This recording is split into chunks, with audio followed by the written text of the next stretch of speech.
Now we're going to move on to one up and one down. Now remember, this can be a player. This can be a team. Could be beer. It could be beer. I didn't even think about that.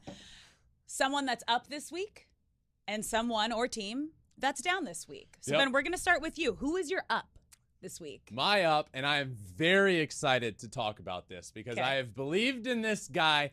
As you know, it's not a team, it's a player. And the player for me, one up, is Jarred Kelenic. And for, I feel like a couple of years, we've heard this guy's going to be good, and then this is the year he breaks out. No, this is the year he breaks out.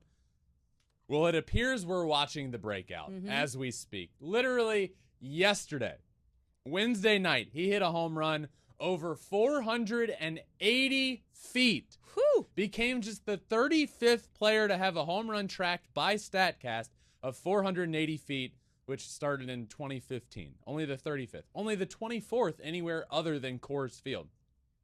He has 3 consecutive games with a home run, 5 hits, a double, no strikeouts in those games. Jarred Kelenic is heating up. He's a freak talent, but just has never quite put it together yet. And it feels like, though just 12-ish games into the season, it feels like he's starting to figure it out. And his manager, Scott Service, said he looks great. I'm really excited with where he's at, and really probably more excited to see where this goes going forward. So for me, the one-up is seeing a guy like that. He's not a big guy. To see him hitting 482-foot homers at Wrigley, now I know the wind was blowing out a little bit, but still, 482 is 482. It doesn't matter, like it is what it is. But he just had never figured it out yet, and he was a guy that was tabbed as a top prospect, and you never want to see those guys not become guys. And talking about this, Jarred Kelenic said, I needed to be better. I'm pretty black and white. It wasn't working, so I made an adjustment. And he made those drastic changes. He made drastic changes to his personal life, his professional life. In the offseason, he bought a house in Arizona and stayed there all offseason as opposed to going back to Wisconsin where he calls home. And I would say it worked. He's batting .351 with 3 homers, and I'd say so far it's working out pretty well. So Jarred Kelenic is my one up.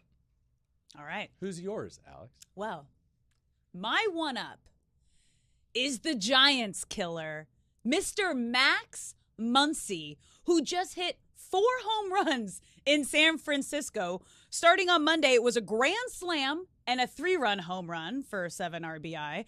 And then last night, a solo home run and 3-run home run. Compliments of Freddie Freeman's marathon 15-pitch at bat that drew a walk that allowed Max to get to the plate with 2 guys on.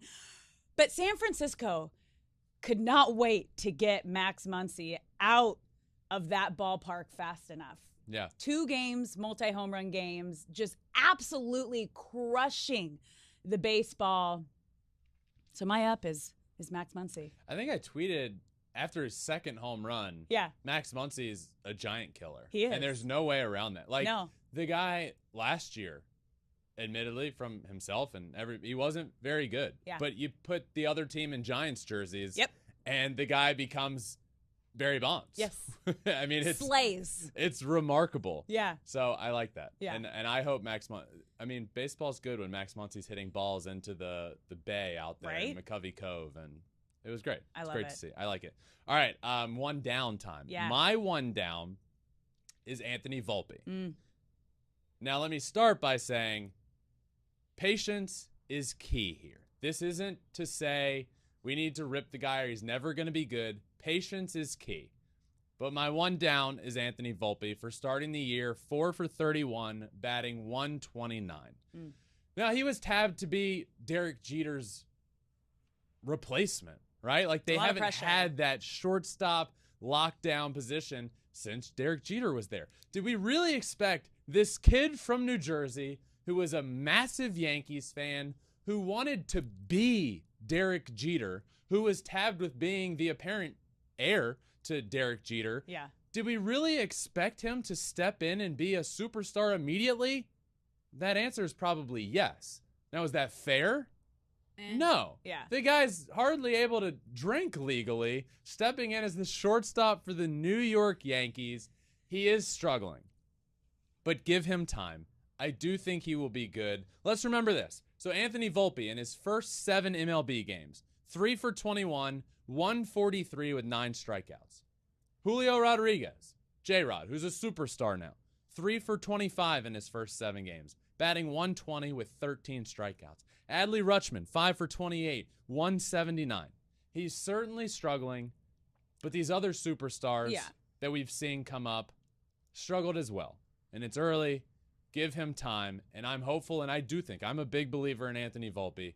Give him time. It's just a bit of a struggle right now. And watching his games, it looked like a lot of the swings he's taking, Alex. It looks like he was pressing. It looks like he's a little overmatched at times, which I know he's not because he performed super well in spring training. I know he's not overmatched. Let's be patient with this guy. Yeah. Give him time, and he will come around. Yeah, you have to remember it's game 12 of 162. There is so much more of the season. And this is a lifelong dream for a player whose favorite team and favorite player, he's actually playing on that team and playing the position of his favorite player. So we heard him talk about the magnitude of this moment and what it meant to him and his family. And he had a great opening day and opening series, but it takes time. And I'm with you. Yep. Like give him some time. He has the talent. We know he does. Who is your down? Well, I'll let you take a sip of that beer. I think you're going to agree with me here. My down are the Phillies. It has been a disappointing year so far. They are 4-8. They just lost the series to Miami at home in extras. And I don't know if you saw the news about Bryce Harper saying that he was he's working on playing first base so he can come back sooner and help the team. So I don't know if that's because the team is starting off so bad or he just wants to get back. But this is a team that was in the World Series. This is a team that has a World Series lineup, that have all-stars in that lineup. There is no reason that they should be starting this poorly. And it's when you have such high expectations for a team that had such a amazing end to last season, and then you pick up one of the biggest names on the free agent market and Trey Turner, your expectations are going to be more than what's happening right now. Yeah, I'm in agreement with you. Yeah. I really am. I know, like we've said multiple times, we're 2 weeks into the year. Yep. I'm worried about the Phillies, and it's not their offense. I know they haven't been firing on all cylinders yet offensively, but they have issues on the pitching side, certainly the bullpen. When you have, and the Dodgers learned this the hard way last year, when you have Craig Kimbrell in the back of the bullpen, not as just a guy to use, when you're counting on him for big time outs, either in the 8th or the 9th inning. And look, I was the biggest Craig Kimbrell fan. And when he was with the Braves, he was one of the greatest closers we've seen. And I actually faced Craig Kimbrell when he was with the Braves. And it's probably the scariest at bat I've ever had. I was in the box. He stared into my soul, and I might have pooped my pants a little bit. It's that scary of an at bat. But that's vintage Craig Kimbrell. And unfortunately, he's not that guy anymore.